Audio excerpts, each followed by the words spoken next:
आज हम देखेंगे इलेक्ट्रोमैग्नेटिक स्पेक्ट्रम के बारे में। ये है इलेक्ट्रोमैग्नेटिक स्पेक्ट्रम। अब इसमें कौन सी वेव्स, कौन सी रेस कैसे काम करती है, कैसे उसका क्या असर होता है और उसे हम कैसे इजीली समझ सकते हैं, ये हम देखेंगे आज।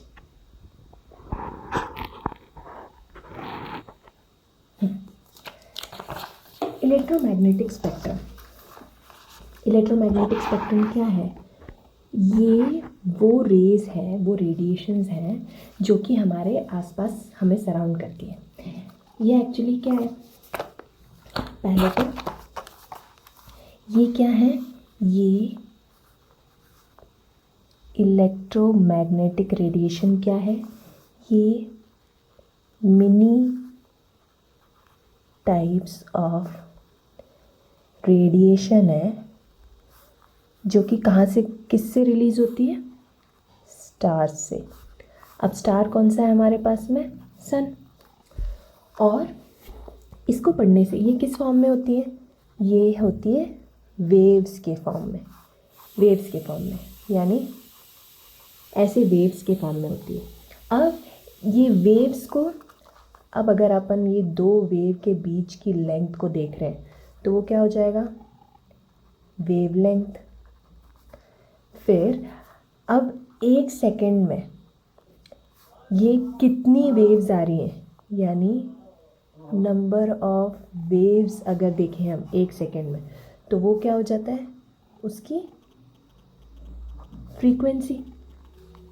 तो वेवलेंथ हो गई दो वेव के बीच की डिस्टेंस और फ्रीक्वेंसी हो गई कि 1 सेकेंड में कितनी वेव्स आ रही है। अब इसके हिसाब से हम देखते हैं कि ये एनर्जी को कैसे डिवाइड करें। अब रेडियो वेव्स, इस ब्रॉडकास्ट में सबसे पहले हम रेडियो वेव्स से स्टार्ट करते हैं। रेडियो वेव्स की जो वेव्स है वो देखो, वेव्स सबसे बड़ी दिख रही है। इसका साइज़ एक्चुअली एक फुटबॉल फील्ड जितना बड़ा होता है, फुटबॉल फील्ड जितना बड़ा।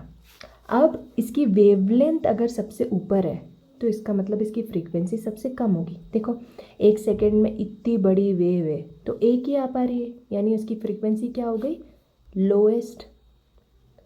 लोएस्ट फ्रीक्वेंसी हो गई, पर वेवलेंथ लॉन्ग हो गया। अब जब जिसकी लोएस्ट फ्रीक्वेंसी होगी तो उसकी एनर्जी भी सबसे कम होगी। 1 सेकेंड में एक ही वेव आ रही है, कितनी एनर्जी देगा वो? तो एनर्जी भी क्या हो गई? लो एनर्जी हो गई। फिर अब अपन और इस तरफ बढ़ते हैं, माइक्रोवेव्स। ये वो वाली वेव्स, अब इसमें रेडियो वेव्स से थोड़ी ज़्यादा एनर्जी होगी और एनर्जी थोड़ी ज़्यादा होगी क्योंकि इसका वेवलेंथ थोड़ा शॉर्ट हो गया। तो अब ये रेडियो वेव से थोड़ी ज़्यादा एनर्जी देगी और ये काय में यूज़ होते हैं? ये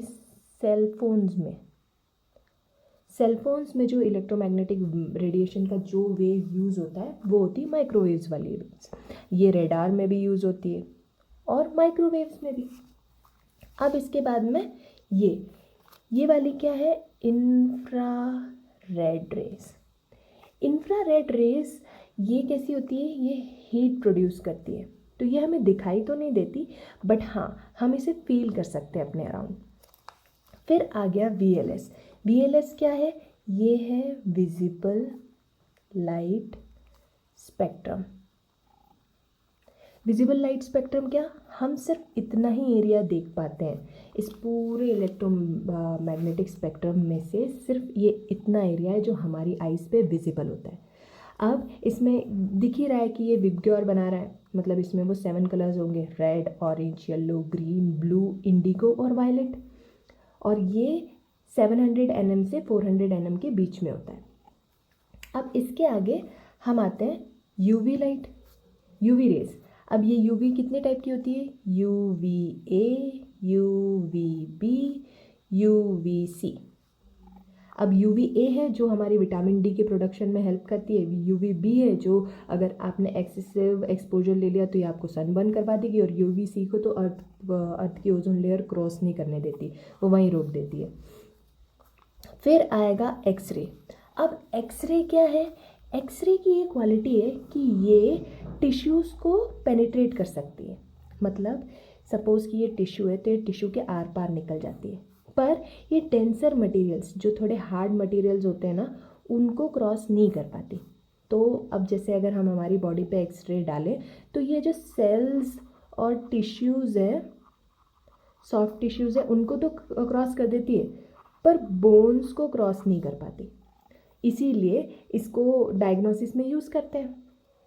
एक्सरेज कहाँ कहाँ यूज़ होता है? मेडिकल डायग्नोसिस में यूज़ होता है, फिर एयरपोर्ट पे बैग्स चेक करने के लिए यूज़ होता है। फिर लास्ट हम आ जाते हैं गामा रेज पे। गामा रेज पे आप देखो कि ये सबसे ज़्यादा फ्रीक्वेंसी दिख रही है इसकी, 1 मिनट में कितनी सारी वेव्स दिख रही हैं। तो इसका मतलब इसकी क्या हो गई, ये हाई फ्रीक्वेंसी हो गई। वेवलेंथ कम हो गई इसकी, देखो वेव्स के बीच की डिस्टेंस कम हो गई है, यानी लो वेवलेंथ हो गया इसका। और जब यहाँ पर लो फ्रीक्वेंसी थी और लो एनर्जी, यहाँ हाई फ्रीक्वेंसी है, तो क्या हो जाएगा, एनर्जी भी हाई हो जाएगी। और एनर्जी हाई नहीं, हाईएस्ट हो जाएगी एकदम। ये मोस्ट एनर्जेटिक वेव मानते हैं हम इसको। क्यों? और यूनिवर्स में जितने भी एक्सप्लोजन्स हुए हैं, जब स्टार्स एक्सप्लोड होते हैं तो उसमें से जो रेज निकलती है वो होती है gamma rays. Okay, thanks for watching.